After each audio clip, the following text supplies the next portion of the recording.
very good evening, students. I welcome you all to Swatika Chemistry Tutorials. So today we are going to start the next chapter, that is Structure of Atom, which is the second chapter of class 11. हमने last किया था numericals of some basic concepts of chemistry. वहाँ तक के आपके जो भी doubts हैं you can post them in the comment section or you can email them on the mail ID swatika tutorials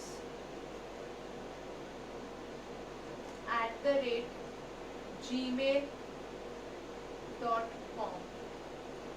swatika@gmail.com. तो आप अपने डाउट्स इस ईमेल आईडी पे मैसेज कर सकते हैं या आप उनको कमेंट्स में मेंशन कर सकते हैं. आज हम नेक्स्ट चैप्टर स्टार्ट कर रहे हैं, that is structure of atom. Children, अगर आप लोगों को याद हो 9th में आप एटम के बारे में और एटम के स्ट्रक्चर के बारे में थोड़ा बहुत पढ़ चुके हो. This chapter is basically a detailed version of what you have studied there with some more concepts that would be introduced. ठीक है, वहाँ पे जो आपने पढ़ा था वो बहुत बेसिक सा कॉन्सेप्ट था, जहाँ पे आपने एटम के बारे में पढ़ा, इलेक्ट्रॉन, प्रोटॉन, न्यूट्रॉन के बारे में पढ़ा. You studied about what is the atomic number, mass number and everything. यहाँ पे हम इसी चीज़ को थोड़ा सा डिटेल में पढ़ेंगे और उसके बाद हम कुछ नए कॉन्सेप्ट्स पढ़ेंगे, जैसे श्रोडिंगर इक्वेशन और क्वांटम थ्योरी और अबाउट द क्वांटम नंबर्स. ठीक है, so let us start. If you all remember John Dalton was the first person who gave a clear picture about the atom.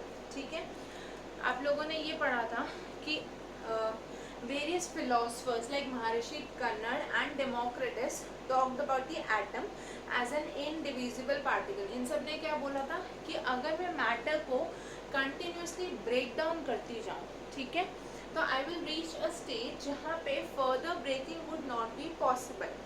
और इसको महर्षि कन्नड़ ने नाम दिया था परमाणु और डेमोक्रिटस ने नाम दिया था एज एन एटम. ठीक है, तो जैसे ये हमारे पास एक रॉक है सपोज करो और मैं इसको तोड़ना स्टार्ट करूं.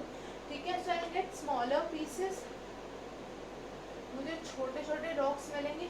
अगर मैं इनको फर्दर ब्रेक डाउन करूं so I get even more smaller pieces, छोटे छोटे से स्टोन्स मिल जाएंगे. और अगर मैं इनको और ब्रेक करती जाऊँ तो ये और छोटे छोटे पीसेस में डिवाइड होते जाएंगे. Ultimately all the smaller pieces are going to break down into a very very small form, जिसके बाद इसका डिवीजन पॉसिबल नहीं होगा. यही बोला था philosophers like Maharshi Kanad and Democritus ने. कन्नड़ ने इसको नाम दिया था एज परमाणु, ये जो फाइनल स्टेज आई हमारे पास इनडिविजिबल स्टेज, और डेमोक्रिटस ने इसको नाम दिया था एज एन एटम. ठीक है, from the word atomos which means indivisible. इसका मतलब है इनडिविजिबल. ओके, अब जब साइंटिस्ट को एटम के बारे में पता चलना स्टार्ट हुआ and they all came to know that all matter can be broken down into these small atoms, then they were not able to give any proper explanation about the atom. So John Dalton was the first person जिसने एक proper explanation दी थी atom के बारे में और atom से related matter की properties के बारे में. ठीक है, so Dalton gave his Dalton's atomic theory, जिसको हमने लास्ट चैप्टर में भी डिस्कस किया था. इस थ्योरी का सबसे first postulate, if you remember, was that all matter is made up of tiny particles known as atoms. ठीक है, डाल्टन ने सबसे पहला पॉइंट यही बोला कि जितना भी मैटर है that is all made up of atoms. अब चलो एटम की बात तो हो गई. डाल्टन ने अपना एक और पोस्टुलेट भी दे दिया that atoms can neither be destroyed nor they can be created. मतलब एटम को ना तो आप ब्रेक कर सकते हो, ना तो एटम को आप कम्प्लीटली डिस्ट्रॉय कर सकते हो, ना ही आप और एटम्स क्रिएट कर सकते हो. But what about the combination of these atoms? Then for that we had various laws such as the laws of chemical combination, जिससे हमें पता चला कि एटम्स कंबाइन करके डिफरेंट डिफरेंट कंपाउंड्स बनाते हैं. बट चिल्ड्रन, क्या एटम एक्चुअली में इनडिविजिबल है? Is the atom indivisible or is it not possible to break it down further. Let us try to answer this question.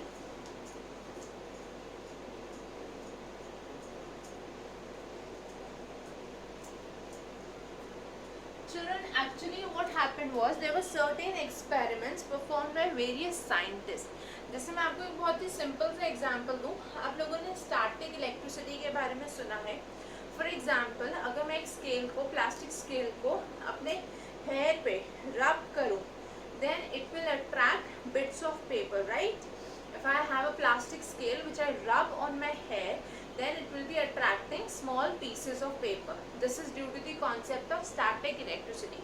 ऐसे ही और बहुत सारी डेली लाइफ ऑब्जर्वेशंस थी, बहुत सारे एक्सपेरिमेंट्स थे परफॉर्म बाय वेरियस साइंटिस्ट, जिससे ये पता चला that an atom is actually not indivisible, but atom में फर्दर बहुत छोटे छोटे से पार्टिकल्स भी प्रेजेंट है. That means an atom can be further divided.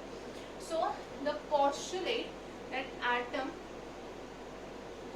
is indivisible, this statement was actually incorrect. ठीक है, ये स्टेटमेंट जो जॉन डाल्टन का फर्स्ट पोस्टुलेट ही था, this was proven to be incorrect. But क्योंकि हम पूरी एटॉमिक थ्योरी पढ़ते हैं, so we also discuss this postulate and then we conclude that this was actually incorrect. So it was found that the atom can be divided into 3 particles. Atom को हम 3 particles में divide कर सकते हैं, which are electrons,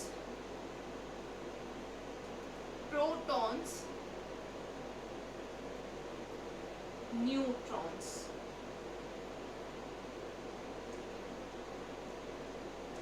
An atom can actually be divided into 3 particles, electrons, protons or neutrons, which are together known as subatomic. क्योंकि ये atom के अंदर लाई करता है, इसलिए इनको हम बोलते हैं subatomic particles,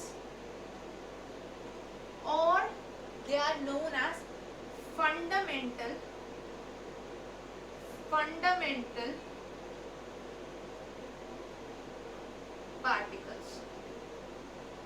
They are the subatomic particles या fundamental particles because they are all present inside an atom. और हम ऐसे भी बोल सकते हैं that the atom can be divided into electrons, protons and neutrons.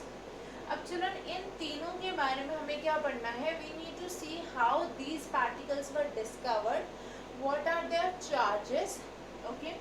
What are the exact values of their charges and where are they present inside an atom and how are they present.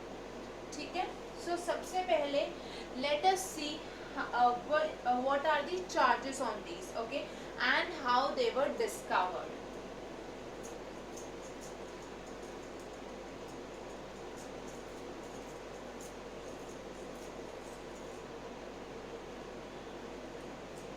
Children, out of these 3 subatomic particles, the first subatomic particle that was discovered was the electron.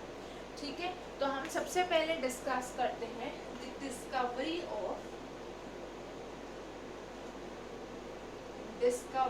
of electron.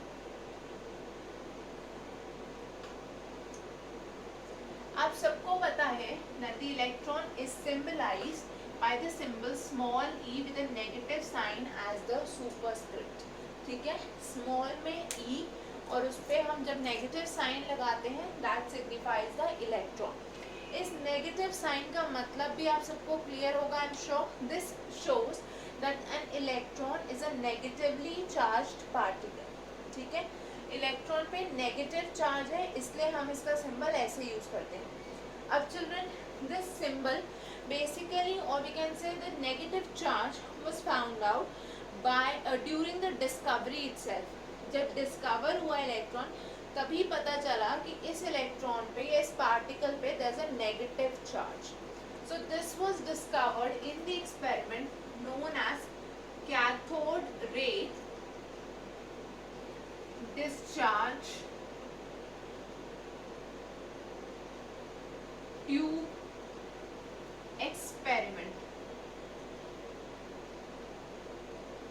Experiment से electron discover हुआ, उस experiment को हम बोलते हैं cathode ray discharge tube experiment. This experiment was performed by a scientist named as J Thompson.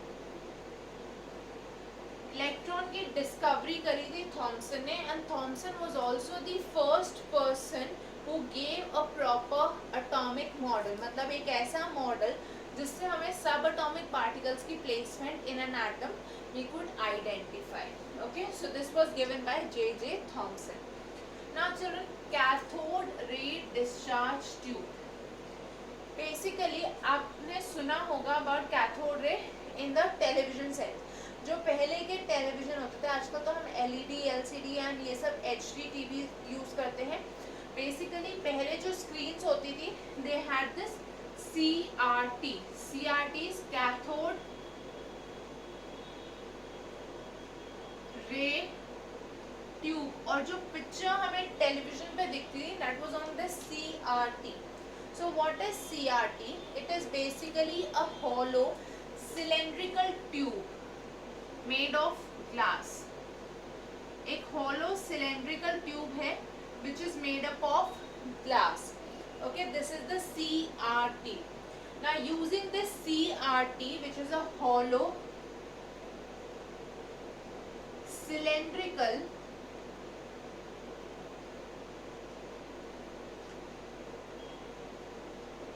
Glass tube, hollow cylindrical glass tube, इसको use करके Thompson ने इलेक्ट्रॉन्स को डिस्कवर किया था। And the experiment is cathode ray discharge tube experiment और cathode ray experiment. अब हम देखते हैं हाउ वाज दिस और what was the experimental setup that was used when electrons were discovered.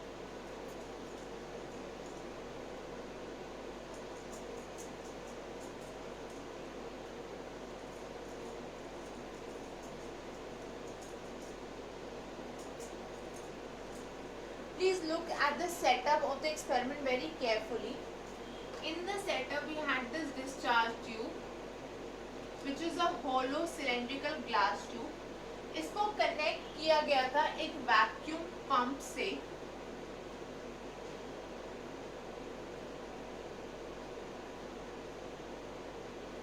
This was connected to a vacuum pump. I'll tell you the reason why. And this was further connected, the setup was further connected to a battery. Basically यहाँ पे हमारे पास electrodes थे, ठीक है, and it was connected to a battery. The setup was further connected to a battery. अब ये जो electrode है, this is the negative electrode and this is the positive electrode. Okay, ये हमारा कैथोड है,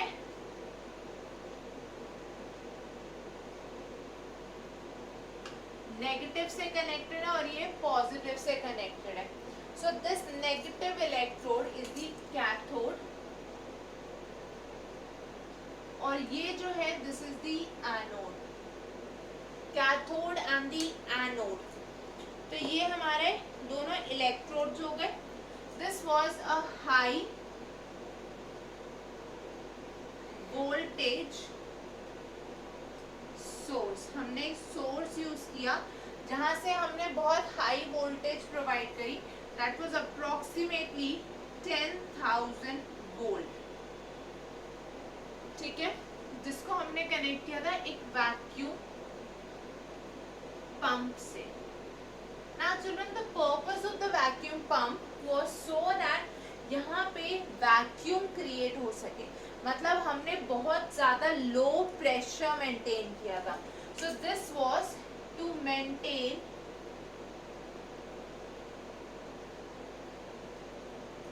low pressure.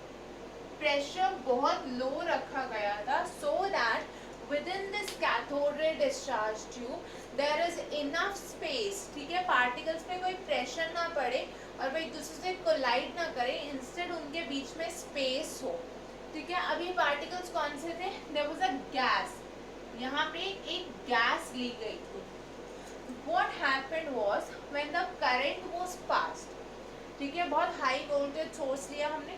अब जब यहाँ से करंट पास हुआ, so it was found out that a stream of particles, okay, some rays of particles were emitted out from the cathode and they moved towards the anode. ठीक है, यहाँ से जो ये हमने गैस ली थी, यहाँ से कुछ पार्टिकल्स निकलने शुरू हुए और वो यहाँ एनोड की तरफ मूव हुए. नाउ द क्वेश्चन अराइजेस कि वो पार्टिकल्स विजिबल नहीं थे, then how did we get to know कि वो कैथोड से निकले और वो एनोड तक गए? We will discuss that after few minutes. Before that, let me tell you what exactly happens. When the current is passed, the molecules of the gas which was present inside the CRT would ionize हुए. ठीक है, जो भी gaseous molecules थे CRT में, they underwent an ionization process. जब उनकी ionization हुई इन gaseous particles की, तो उसकी वजह से क्या हुआ? पॉजिटिव आयंस और नेगेटिव पार्टिकल्स जनरेट हुए. So these negative particles were the ones that were moving from the cathode which is the negative electrode to the anode. और हमें ये इसलिए पता चला, और हम बोल सकते हैं ये पता चला हमें जब हमने फॉस्फोरेसेंस फिनोमेना यूज किया. Basically what was done in the setup, a slight change was done. The anode was perforated. Anode को perforate किया गया. Perforate मतलब इसमें holes create किए. So the anode was perforated. जब एनोड को परफोरेट किया गया, उसके पीछे जो सिलेंड्रिकल ट्यूब थी वहाँ पे, मतलब on this surface there was a coating of zinc sulphide. Zinc sulphide की एक कोटिंग की गई. ये जो जिंक सल्फाइड की कोटिंग की गई, this is actually phosphorescent. This was phosphorescent, मतलब दिस वुड ग्लो. यहाँ पे देखो, कैथोड से कुछ पार्टिकल्स एमिट आउट हुए, परफोरेटेड एनोड के थ्रू पास होके जब वो इस जिंक सल्फाइड स्क्रीन से आके टकराए, तो जहां जहां वो पार्टिकल्स टकराए थे वहां पे there was a slight glow. That showed that the particles are coming from the cathode and they are moving towards the anode when they touched the zinc sulfide coating or when they struck the zinc sulfide coating producing phosphorescence. तो इससे हमें पता चला that the particles are coming from the cathode and moving towards the anode. Now children, since we know that the anode is positively charged, ठीक है, हमें पता anode क्या है? पॉजिटिवली चार्ज है. Cathode negatively charged है. So since the particles are moving towards the positive electrode, it was concluded that they are negative in nature. You all know that opposite charges attract each other, right? अगर वो positive की तरफ जा रहे हैं, मतलब उसका खुद का charge has to be negative. इसलिए it was concluded that the stream of particles is negatively charged and it is coming from the cathode towards the anode. So this was the setup used for the discovery of electron by J.J. Thomson. Let us write down a few points over here.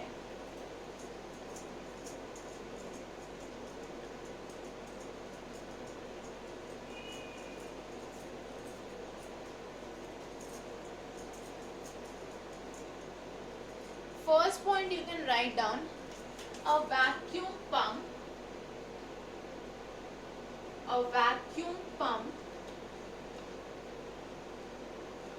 was used to maintain maintain low pressure for proper ionization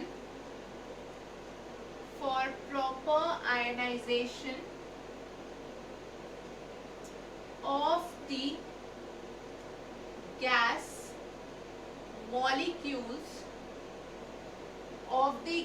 molecules in the CRT. जो CRT या cathode ray discharge tube है उसमें proper ionization के लिए एक vacuum pump use किया so that pressure जो maintain हो वो लो हो. High voltage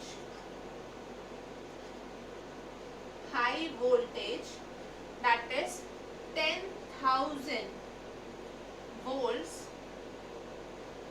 was used. ठीक है, 10,000 volts की वोल्टेज यूज हुई. The anode was perforated का मतलब उसमें होल्स किए गए. ठीक है, the anode was perforated and the screen behind it was coated with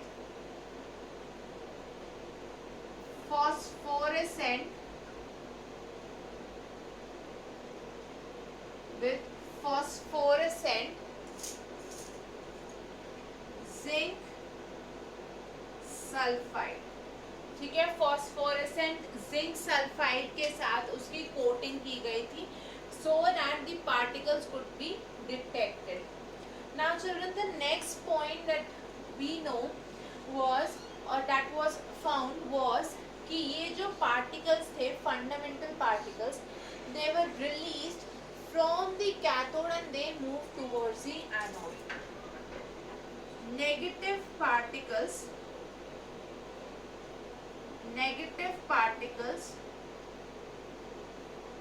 were emitted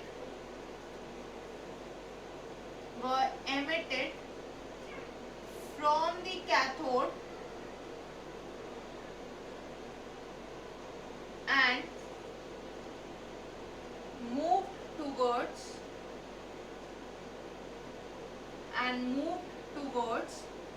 anode. So ये जो नेगेटिव पार्टिकल्स थे ये रिलीज कहाँ से हुए थे? कैथोड से, and they move towards the anode. ठीक है, तो इसलिए हमें पता चला क्योंकि वो नेगेटिव इलेक्ट्रोड से निकल रहे थे और पॉजिटिव इलेक्ट्रोड की तरफ जा रहे थे. That means they were negatively charged. Now let us see if there was any difference between the particles, that is negative particles released from different gases. मतलब गैस का जो नेचर था क्या उस पे ये पार्टिकल्स डिपेंड करते हैं या नहीं.